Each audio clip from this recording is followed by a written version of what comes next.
ለምንድነው ተብሎ እንዴት አይጠየቅም? ምንድነው የተፈጠረው? ምንድነው የሆነው? ተመልከቱ። እኛ ቤተ መቅደስ የገባው በቁምጣ ነው። እኛ ቤተ መቅደስ የገባው እየዘለለ ነው። እነሱ ጋር ግን ያስለበሱትን ልብስ ተመልከቱ። አይደለም ኢትዮጵያዊ የሌላ ሀገር ዜጋ መጥቶ ተቀብሎ ቤቱ የሚያስተናግድ ቱሪስቶችን አስተናግዶ ቤቱ አስገብቶ አብልቶ አጠጥቶ አስደማሚ ማህበረሰብ እግዚአብሔርም ከላይ ሆኖ አናሜልሽ ማለበ ድነት ኦ ማይ ጋድ። ስለዚህ ስለ አይሾ ስፒድ ይሄ የመጨረሻ ቪዲዮ ነው የምሰራውና አሁን ግብጽ ነው ያለው ታውቃላችሁ። በጣም የሚገርማችሁ የግብጾች ኩራት እኔ አሁን ኢትዮጵያ ኩራት ምናምን በዚህ ወጥቶ ምናምን ይሄ ቀልድ ነው። ቶምባቸው ውስጥ ገብቶ ይሄ ፒራሚዳቸው ውስጥ ገብቶ እያደረገ ያለውን ተመልከቱና አረኩሻ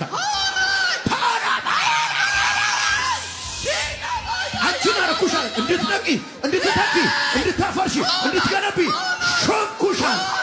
እንደ ማህበረሰብ ጠይቁ፣ እንደ ግለሰብ ጠይቁ፣ እንደ ቤተሰብ ጠይቁ፣ እንደ ቤተ ክርስቲያን ጠይቁ።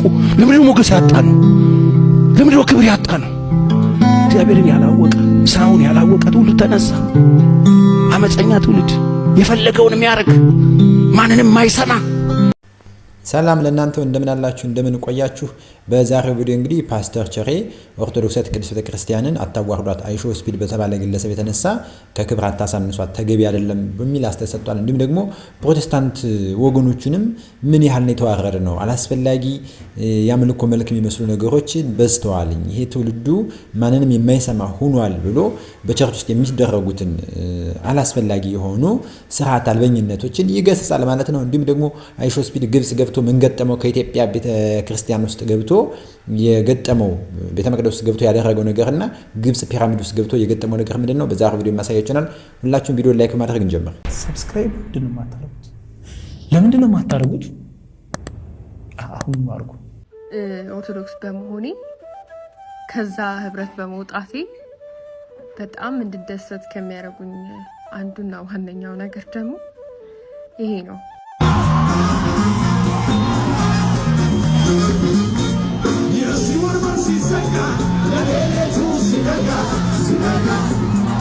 ይህንን የመዝሙር ኮንሰርት ቪዲዮ ማለት ነው ያየው ቲክቶክ ላይ ሲዘዋወር በተደጋጋሚ ያየሁትና ደነገጥኩ። ማለት እግዚአብሔር በሚያውቀው ሌላ አላማ ኖሮኝ ምናምን የማጥላላት እንትን ኖሮኝ አይደለም፣ ግን መለየት አቅቶኝ ነበር። ማለት የዘፈን ምናምን ኮንሰርት ነበር የመሰለኝ። ይቅርታ አድርጉልኝ ማርያምን ነው የምላችሁ። ለምን መሰላችሁ?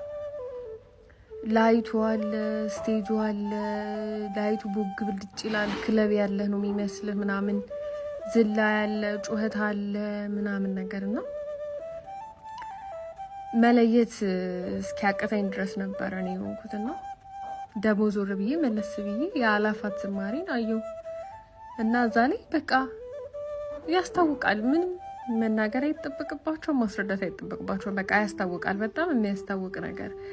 በቀሚስ ተውበው ጸጉራቸውን ሸፍነው ህጉን አክብረው ነው የሚያደርጉትና አሁን ምን ሪላይዝ እንዳደረኩ ታውቃላችሁ? በፊት እንደዚህ ይላሉ ማለት እግዚአብሔር የልብን ነው የሚያየው፣ ልብና ኩላሊትን የሚፈትን አምላክ ነው።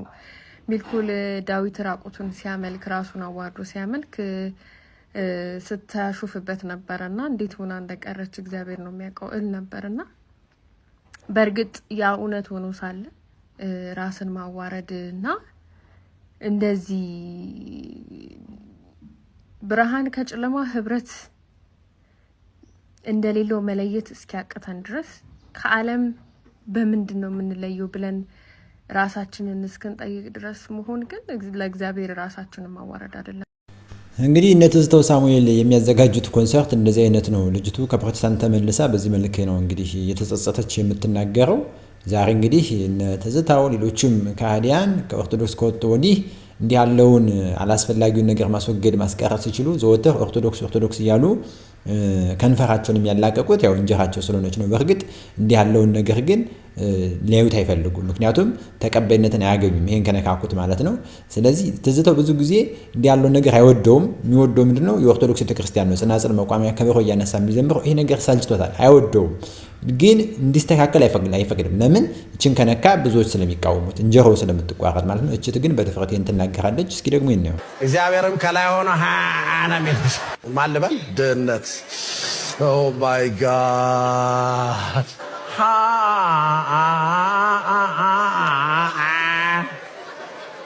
እግዚአብሔርም ከላይ ሆኖ ሃና ሚልሽ እውን እግዚአብሔር ነው እንደዚህ የሚለው። አትሳቱ። እግዚአብሔር አይዘበትበትም። እግዚአብሔር ላይ ነው እንደዚህ አይነት ሹፈት ያሳየው። ኦን እኛን የፈጠረው እግዚአብሔር ነው እንዲህ እያለ የሚመልሰው። ድሃውን የሚንቅ ፈጣሪውን ይሰድባል፣ ለምስኪን የሚራራ ግን ያከብረዋል። መጽሐፈ ምሳሌ ምዕራፍ 14 ቁጥር 31 ላይ የፕሮቴስታንት ሰባኪነን የሚሉ ፓስተሮችና ራሱ ፕሮቴስታንት አማኙ በጣም ከሚያሳዝነኝ ነገር ውስጥ ወንጌል መሸከምና ወንጌልን ማንበብ በጣም የተለያየ ነገር እንደሆነ አይገባቸውም ማለት ነው። ወንጌሉን ይሸከሙታል፣ ያነበቡ ይመስላችኋል ማለት ማንበብ ሌላ ነው፣ መሸከም ደግሞ ሌላ ነው። እባካችሁ አንብቡት፣ ግለጡት፣ ቴብል ቶክ እንጣሉና እንዲህ አለ በእግዚአብሔር ላይ አትዘባበቱ። እባካችሁ እንደው ለእናንተ የሚጠቅም እንደ ወንድማዊ ነው የምንነግራችሁ። እንግዲህ አይሾ ስፒድ ኢትዮጵያ ውስጥ መጥቶ በተለይ ቤተ መቅደስ ውስጥ ገብቶ ያደረገውን የምናስታውስ ነው። ብዙዎች የተቆጣንበት ድርጊት ተፈጽሟል ማለት ነው። አሁን ግብጽ ነው፣ ከኢትዮጵያ ከወጣ በኋላ ግብጽ ነው። ግብጽስ ምን ገጠመው? እስኪ እንመልከተው እንግዲህ። ስለዚህ ስለ አይሾ ስፒድ ይሄ የመጨረሻ ቪዲዮ ነው የምሰራው እና አሁን ግብጽ ነው ያለው ታውቃላችሁ። በጣም የሚገርማችሁ የግብጾች ኩራት፣ እኔ አሁን ኢትዮጵያ ኩራት ምናምን በዚህ ወጥቶ ምናምን ይሄ ቀልድ ነው። ቶምባቸው ውስጥ ገብቶ ፒራሚዳቸው ውስጥ ገብቶ እያደረገ ያለውን ተመልከቱና ይተኛበታል ቶምቡ ላይ ማለት ነው፣ መቃብሩ ላይ እና ይሄ ግብጻዊው አስጎብኚ በልበል ስርዓት ያዝ፣ ስርዓት ይኑርህ ይለዋል በጣም በቁጣና እዚህ ያለውን ነገር በጣም ማክበር አለብህ፣ ታሪካችንንም ማክበር አለብህ፣ ካንተ ጋር መልካም ምን ሆነው ምን ቀጥለው እንደዛ ስታረግ ነው ብሎ ይቆጣዋልና የኛ ሰዎች ከዚህ ተማሩ እና እኔ እንጃ ብቻ ግብጾች ይመቻቹ። No. We cannot. We have to respect the place, the monuments, everything there. So we cannot lay down because this is one of the blocks here for the tomb. Okay? You're a good guy. You respect our history, and this is good with you. Let's get inside. I want to show you another false door here. ቅድስት ሥላሴ ካቴድራል የደብር አስተዳዳሪ እግዚአብሔር ያሳያችሁ መስቀል ይዘው አንድ ቲክቶከር ምን አይነት የዘመን ፍጻሜ ላይ እንደደረሰ ምን አይነት እጅግ የሚያስቆጭ እጅግ የሚያንገበግብ ዘመን ላይ እንደደረሰ ቲክቶከሩ እንደ ውሻ በየቦታው ላይ ጌም ተጫውቶ እንደ ውሻ የሚጮህ አንድ የሆነ ዩኒክ ነገር ፈጥሯል ተብሎ የሆነ ጌም ተጫውቶ እንደ ውሻ ዋዋው ብሎ እንደ ውሻ ይጮሃል። እንደምታውቁት ነው የእብደት ዓለም ነው በማህበራዊ ሚዲያው ላይ። ሰው በራሱ ዓለም የፈጠረው ነገር በራሱ ዓለም የሚያሳየው ነገር ሊኖር ይችላል። ግን እስኪ በፈጠራችሁ አንድ ሰው በቲክቶክ ዓለም እንደ ውሻ የጮኸ ታዋቂነት አትርፏል። ይሄ ለኢትዮጵያ ኦርቶዶክስ ተዋሕዶ ቤተክርስቲያን ምንዋ ነው? መስቀል ይዛ ለዚህ ይሄን ለበቀበል የኦርቶዶክስ እምነት አማኝ አይደለም፣ የቤተክርስቲያኑ አማኝ አይደለም፣ የመጣው የቤተክርስቲያኗን ለመጎብኘት ጉዳይ አይደለም። ቤተክርስቲያን አስገብተው ሜዳ ላይ እንደሚዘለውና እንደሚጮኸው እንደ ውሻ እንደሚያጓራው ልክ ለቲክቶክ ዓለም ላይቭ ስትሪም እያስደረገ የኢትዮጵያ ኦርቶዶክስ ተዋሕዶ ቤተክርስቲያን ቅድስት ሥላሴ መንበረ ፓትርያርክ ውስጥ ማጓራቱን እንደ ጽድቅ ቆጠሩት ካህናቱ። አሁን እኚህ ካህን ኖረው ይጠቅማሉ? እግዚአብሔር ይፍረድባቸው እንጂ ቤተክርስቲያንን በአደባባይ እንዲህ ለማዋረድ እሳቸው ተዋረዱ እንጂ የእግዚአብሔር ቤት የሚዋረድ አይደለም። የኢትዮጵያ ቤተክርስቲያን አይደለም በአንድ ተራ ግለሰብ ቀርቶ ዲያብሎስ እንኳን ሊያዋርዳት ሊያሸንፋት ያልቻለች ኃያል ክርስቶስ የመሰረታት ሐዋርያት በዓለም ዙሮ ያጸናት ቤተክርስቲያን እንደሆነች ይታወቃል። ነገር ግን የተዋረዱትና ያሳፈሩን አባቶቻችን ናቸው።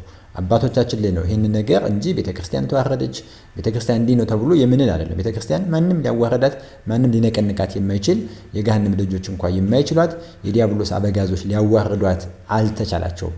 ነገር ግን እንዲህ ያለው ድርጊት አማኙን ያሳዝናል፣ ካህናቶችን ያስተዛዝባል። እንዴት እንዲህ ያለ ነገር ይፈጽማሉ? ሰውየው ምን እንደሆነ እየታወቀ ዓለም አቀፍ እብድ የሆነ ሰውዬ በዚህ ደረጃ ቤተ መቅደስ ውስጥ አስገብቶ የተደረገው ስራ የሚያስተዛዝብ እጅግ በጣምም የሚያሳቅቅ እንደ ውርደት የቆጠረ ነው። እኛ ምእመኑን ራስ ተዋረድና ቤተክርስቲያናችንን በዚህ ልክ አስደፈራችሁ አስጠቃችሁን የሚል እንጂ ቤተክርስቲያን የምትዋረድ የምትወድቅ የምትጣል ሆናም አይደለም። እንዲሁ በንግግር ደረጃ ቋንቋው እንዲህ ተብሎ ይገለጽ እንጂ ማለት ነው። እንግዲህ ግብጽ ደግሞ ገብቶስ ምንድነው የሆነው? እንደኛ ቤተ መቅደስ ውስጥ ገብቶ እንደሰማችሁት ነው ዞር በል ነው የተባለ። አለባበሱን ሁለታችኋል። እኛ በቁምጣን የገባ እንዲህ ማድረግ ይቻል ነበር። የሚያስቆጨው እሱ ነው። ሲጀመር ምንም ጥቅም የለውም። ይህ ሰውዬ ባይገባም ምንም የፖለቲካ አጀንዳ ነው ያስፈጸሙብን እንጂ። ዓለምን እያነጋገረ ያለው የግብጾች ተግባር አይሾ ስፒድ በግብጽ ያጋጠመውን ነግራቸዋለሁ። ይህን ቪዲዮ ሙሉ ተመልከቱልኝ፣ ሼር አድርጉልኝ።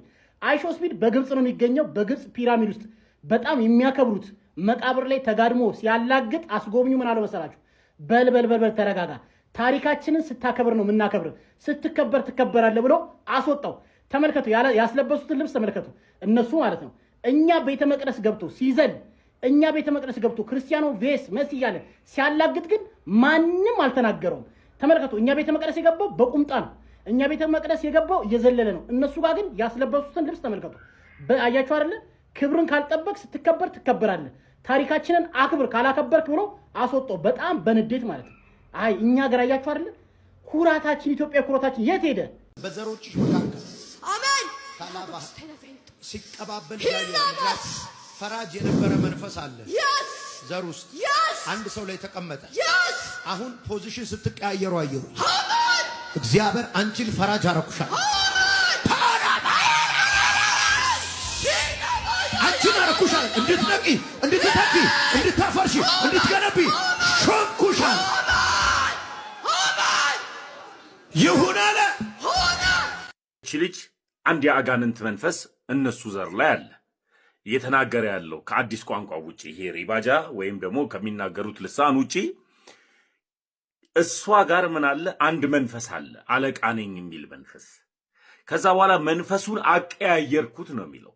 አንቺን አለቃ አደረኩሽ፣ እሱን ደግሞ ተመሪ ያረኩት ይላል። በዚህ አጋጣሚ ነብይ ሄኖክ ማለትም በዚህ እኔ ኦርቶዶክሳዊ ስለሆንኩኝ ነቢያቶች አሉ ብዬ ስለማላምን በፕሮቴስታንት ቤት ውስጥ ያለው አሰተኛው ሄኖክ የጂፒኤስ ቲቪ ባለቤት አንድ ጥያቄ ልጠይቀ። አለቃ መንፈስን ባለቃ መንፈስ ነው የቀየርከው ወይስ ደግሞ ሳናውቀው ፕሮቴስታንቶች ወይም ደግሞ አንተ እየጠራኸው ያለው ይህ መንፈስ ከእሷ ጋር ካለው መንፈስ ጋር የሚለያይ ነው? እሱም በአግባቡ መልሱልኝ ፕሮቴስታንቶች። አለቃው መንፈስ ከአለቃው መንፈስ ከሆነ አጋንንታዊ ነው። ካልሆነ ግን እግዚአብሔር በልጁ በክርስቶስ ኢየሱስ ያለመታው አንድም ሰይጣን የለም፣ ወይም ደግሞ ያላሸነፈው አንድም አዲስ ሰይጣን የለም። ስለዚህ እኔ በክርስቶስ ኢየሱስ ነፃ የወጣሁኝ ክርስቲያን እስከሆንኩኝ ድረስ እኔ ላይ ሊሰለጥንም ወይም ደግሞ በእኔ ላይ ሊሰለጥን የሚችል አንድም አዲስ ሰይጣን የለም ለሚባል እኔ ምንድን ነኝ? ኦርቶዶክሳዊ ክርስቲያን ነኝ። ኦርቶዶክሳዊ ክርስቲያን እላዩ ላይ ሰይጣን ስለማይሰለጥን አለቃ መንፈስ አይባልም። አንተ በሱ ላይ ሰለጠንክ፣ በዚህ ላይ ሰለጠንክ ሳይሆን እኔ በክርስቶስ ኢየሱስ ነፃ የወጣሁኝ የአዲስ ኪዳን ክርስቲያን ስለሆንኩ፣ ስለዚህ አለቃ መንፈስ ስትለው እውነት እንደሚናገሩት ወይም እንደ እውነቱ ከሆነ አንዱ በአንዱ አጋንንታዊ ስልጣን ተሰጥቶት አንዱ የኤልዛቤል መንፈስ፣ አንዱ የኤልዜቦል መንፈስ፣ ሌላው ደግሞ የሌላው መንፈስ እየሆነ አለቃ መንፈስ እያደረጋችሁት ነው። ስለዚህ እያወራ ያለው በሰይጣናዊ ቋንቋ ሰይጣንን ነው ማለት ነው። ይህንን በአግባቡ መልሱልኝ። ኦርቶዶክስ ተዋሕዶ ለዘላለም ትኑር። ሲያሻኝ ጭስ ወጋኝ እንዲሉት አበው እንግዲህ አንዳንድ ፕሮቴስታንት ወንድሞቻችን በሰሞን በዚህ አይሾስ ቪዲዮ ተባለ ግለሰብ ቤተ መቅደስ በመግባቱ ብዙ ኦርቶዶክሳን ተቆጥቶ ተቃውሞ እያሰሙ ይገኛል። ይሄንን መጠቀም ያደርገው ቤተክርስቲያን ላይ አፋቸውን ሲከፍቱ ዝም ብሎ ዳቦ በቀደደ አፋቸው ቅድስት ቤተክርስቲያን ሲናገሩ ስላስተዋልነ ነው ይሄን ያመጣ ነው። መጀመሪያ እንዲህ ያለውን ጉዳችሁን ማስተካከል ይገባችኋል። እናንተ ዘላችሁ መጣችሁ። የኛ ቤተክርስቲያን ችግር ለኛ ተውልን መፍትሄውም ከኛ ጋር ስለሆነ ማለት ነው። በምን ሰት እንደተፈጸመ እንዴት እንደተፈጸመ ስለምንወቅና እርምት እንዲወሰድበት እየጠየቅን ስለሆነ እናንተ ግን የራሳችሁን ብትሰሩ ይገባል። አሊያ ግን እንዲህ ያለውን ነገር ለንጽጽር እንድትወት ብዬ ነው ወደዚህ አመጡም። እንዲህ አይነት የብደትና የጩኸት ዝም ብሎ ባጋንንት ስም እየጠራችሁ ጥንቆላ ስራታችሁን ትታችሁ ቤተ መቅደስ ውስጥ እንዲሆነ ቤተ መቅደስ እያላችሁ ቤተ መቅደስ ላይ ልታደርጉት የሚገባውን መዘባበት ብታቆሙ የተገባ ነው። ይሄ አላስፈላጊ የማታውቁት ነው። ቤተ መቅደስ የሰማይ ስርዓት ነው። እንዲህ ያለው ነገር የለም። በአዳራሹ እንዳፈለጋችሁ መጮህ ትችላላችሁ። በመጨረሻ ፓስተር ቸሬ እንግዲህ አይሾስ ቪድ የተባለውን ይሄንን ግለሰብ ተችቶታል፣ ወቅሶታል። በተለይ ቤተ መቅደስ መግባቱ ትክክል እንዳልሆነና ለሀገር ምንም የሚበጀው ነገር እንደሌለ እንዲህ አይነቱ ግለሰብ ትውልዱን ጠማማ መንዘራ የሚያደርግ እግዚአብሔርን የማይፈራ ለእግዚአብሔር የማይታዘዝ ነው ብለው ገስጾታል። ለእግዚአብሔር ክብር የሌለው እግዚአብሔርን የማይፈራ ከእግዚአብሔር ይልቅ ተድላን የሚወድ የአምልኮት መልክ ያለው ከሃዲ አመንዝራ እርቅን የማይሰማ ገንዘብን የሚወድ ሴሰኛ ትውልድ በመዝሙር ደንስ የሚል ሊገለባበጥ የሚል የሚሴስን እግዚአብሔር ቤት ውስጥ ቁጭ ብሎ ዓለምኛ ልኑር የሚል ትውልድ ያላወቀ ትውልድ ሲነሳ እግዚአብሔርን የሚያስቀይም በጠላት ፊት መቆም የማይችል ፍንግል ማንም እንደፈለገ የሚያደርገው ትውልድ ይነሳ። መቼ ካላችሁ ያላወቀ ትውልድ